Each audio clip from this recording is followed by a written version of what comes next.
struktur dan unsur kebahasaan teks cerita fantasi.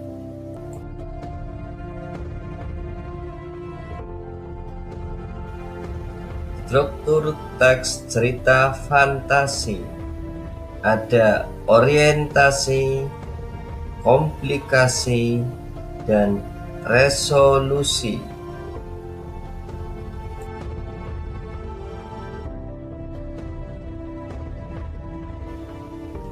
Orientasi merupakan bagian pengenalan tokoh, watak tokoh, dan latar.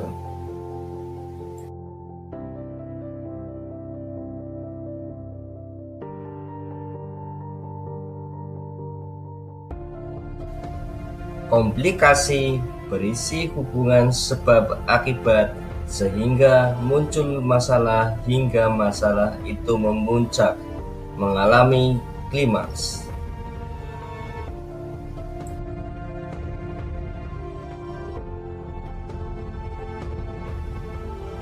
Resolusi berisi penyelesaian masalah dari konflik yang terjadi.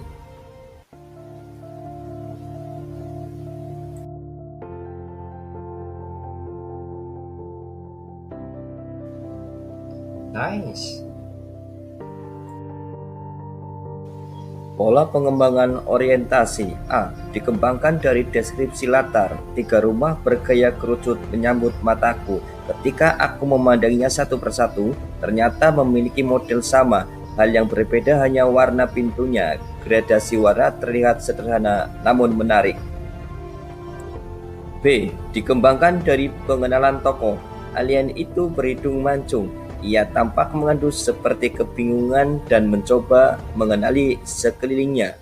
Matanya besar dan membelalak menyala, namun tampaknya ia ingin mengatakan sesuatu padaku. C. Dikembangkan dari pengenalan konflik. Kau harus menjauhi alien itu, Pak Hijau berteriak gugup. Aku hanya terdiam saja, masih ragu. Alien itu tampak seperti meminta bantuan padaku dengan nunjuk pesawat rusak yang jatuh itu. Aku menjadi bingung hendak menolong atau tidak. Lalu, contoh pola pengembangan komplikasi bagaimana?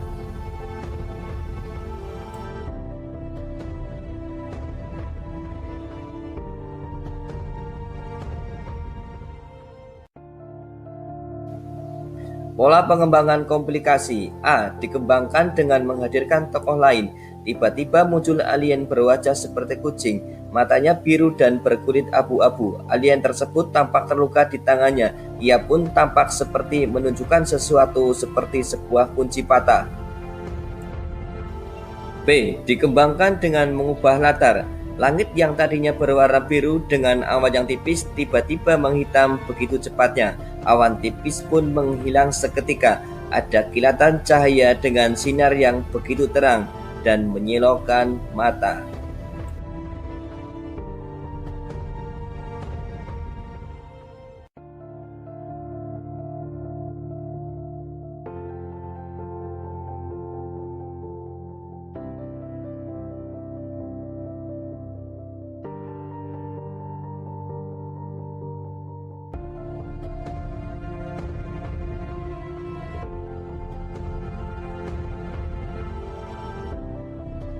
Hello, I am a newcomer here.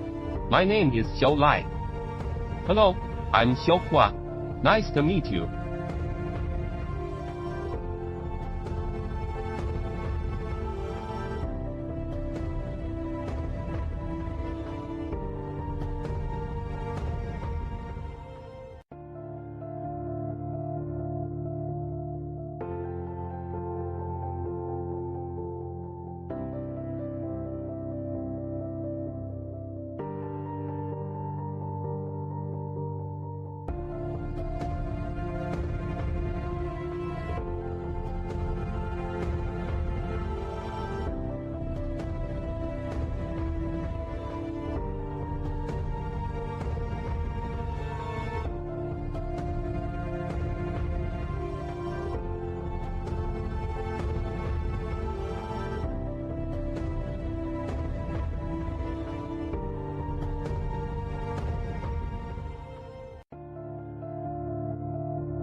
Unsur kebahasaan teks cerita fantasi.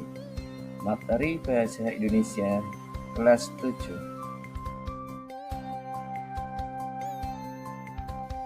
Ciri kebahasaan teks cerita fantasi. A. Penggunaan kata ganti dan nama orang sebagai sudut pandang penceritaan. Contohnya, aku, dia, mereka, Rosi, Doni.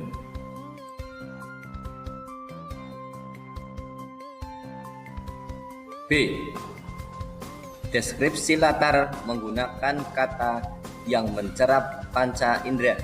Contohnya, gedung tua, pagi hari, sangat sunyi.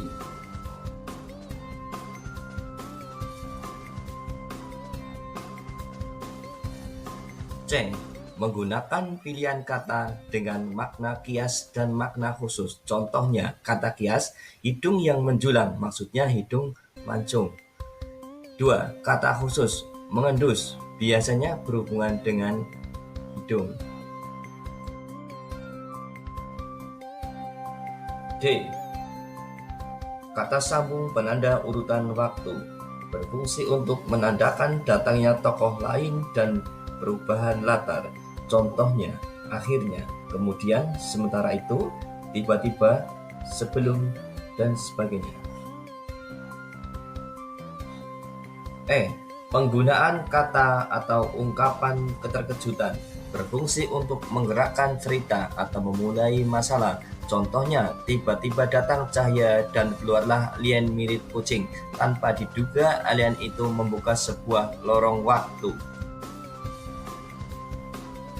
F. Penggunaan dialog atau kalimat langsung dalam cerita.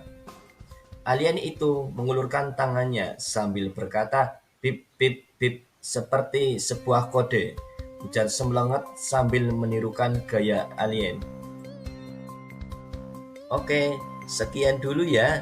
Simak video bagian selanjutnya, yaitu menyajikan cerita fantasi.